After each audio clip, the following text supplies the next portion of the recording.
Hello my dear family members, if you are preparing for Capgemini and if you have given technical assessment and if you are waiting for Capgemini interview, then this video is for you.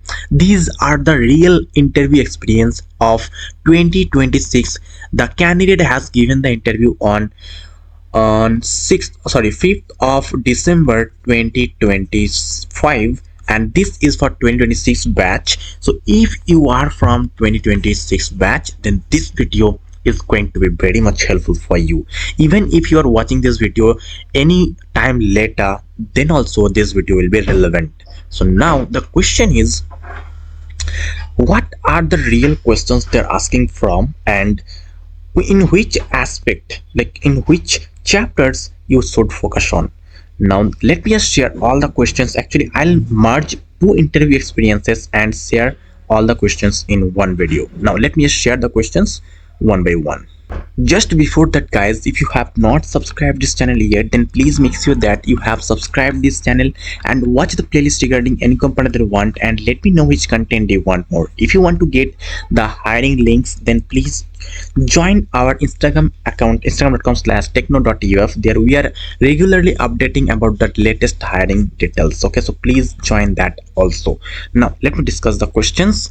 That is, Hey, you ready for the future? Techno UF is here with premium prep materials, no need to fear. Cognizant, Accenture, TCS, and more. We'll get you ready, open up that door. the obvious first questions will be introductions, right? Introductions, and then the project. Regarding all the project questions you should prepare, right? Now let me just skip these two part. Actually these are the most important questions, but apart from that you will have some technical questions, so just let me focus on those. Okay, the first question is, Python separate positives, negatives and strings. How will you separate positives, negatives and strings using a list? Okay, mixed list of integers and strings. How do you separate? The candidate has given Python as skill set, so that's why they ask these questions. Okay, now how will you do that? Just create different list of positives, negatives and strings, then just run a for loop and check if this is an integer. If this is an integer, then if it is a positive integer greater than 0, then just append that value to positives list, and if it is not greater than or equal to 0, then append that value to negatives list. Okay, and if it is not an instance like an integer, then just append that into strings list. Okay, I hope you understood. Now you can just explain the code, or you can explain by writing the code, or explain by verbally telling the code. Okay, now the next question they have asked, that is regarding SQL, and what I have seen, they are asking more questions from SQL.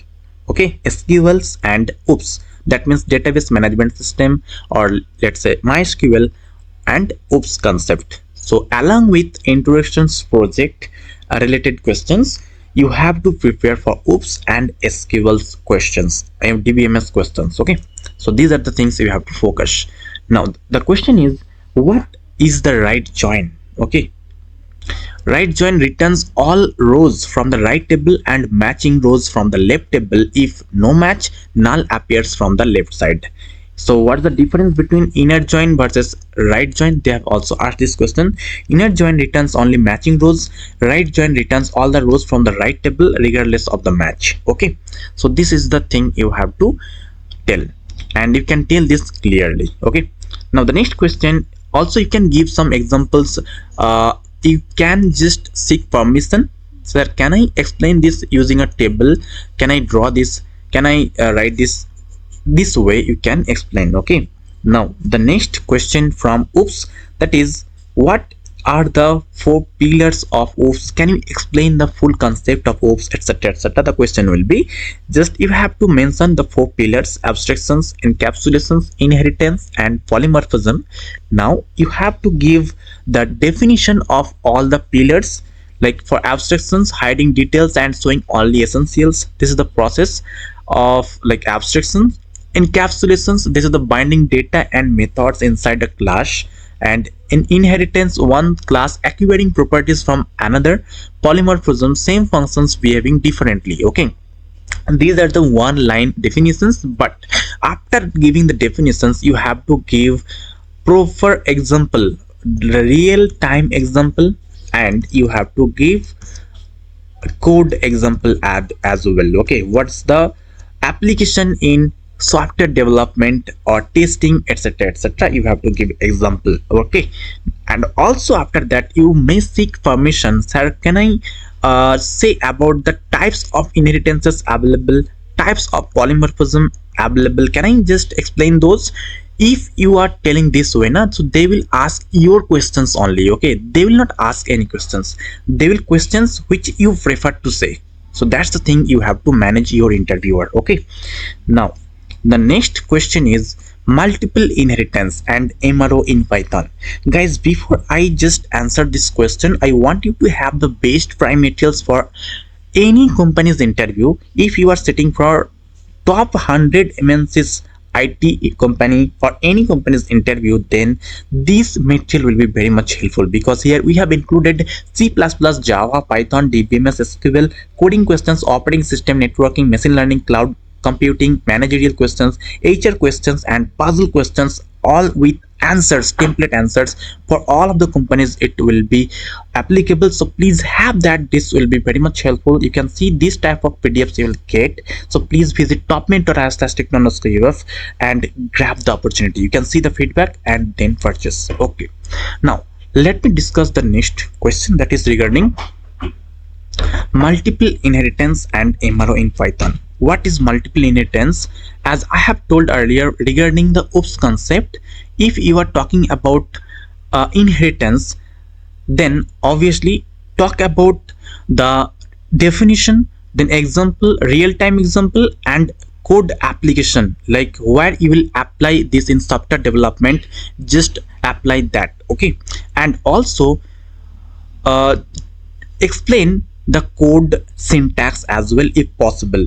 Ask the interviewer or seek permission that can I write the code for multiple inheritance in compiler.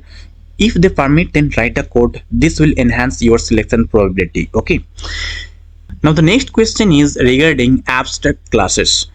So now what is the definition of abstract class? That is, an abstract class contains abstract plus normal methods, and this cannot be instantiated and is used to enforce method implementation in child classes. Okay, this term instantiated, this is the keyword you must use while giving the definition of abstract class. For all the answers, few keywords must be used. So that's the keyword for abstract class, instantiate. Okay, also give example with real syntax, real codes. Okay, next question is regarding the keyword, SQL keyword, that is what is the difference between where versus having. Okay, so just give these examples and the definitions, like filters, where keyword filters the rows before grouping, and having keyword filters groups after aggregation. Okay,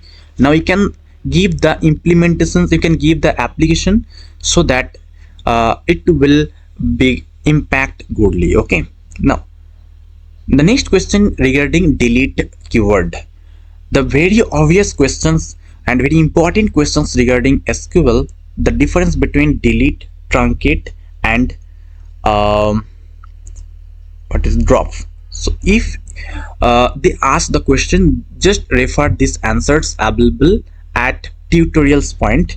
That will be the best match to the answer, the best match to the question. Okay, now what is the delete duplicates code that is available here? You can see, if any tables are provided to you and there is duplicate values, you have to delete all the duplicate values. Now what query should you write?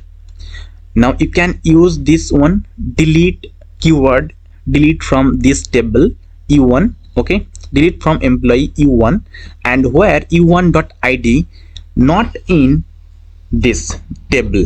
Okay, this is another table which is a subquery, select minimum id from employee, group by name, salary. Okay, now The next question regarding rank versus dense rank. This is very important questions. Actually, I have been observing the questions and this question is also being repeated. So please go through these questions. So rank keyword actually skips the numbers after ties, but dense rank does not skip the numbers. You can see the example provided below with examples with the keywords with the syntaxes. So just refer. This is for rank and this is for dense rank. Okay, so I hope this much of information is enough for today's session.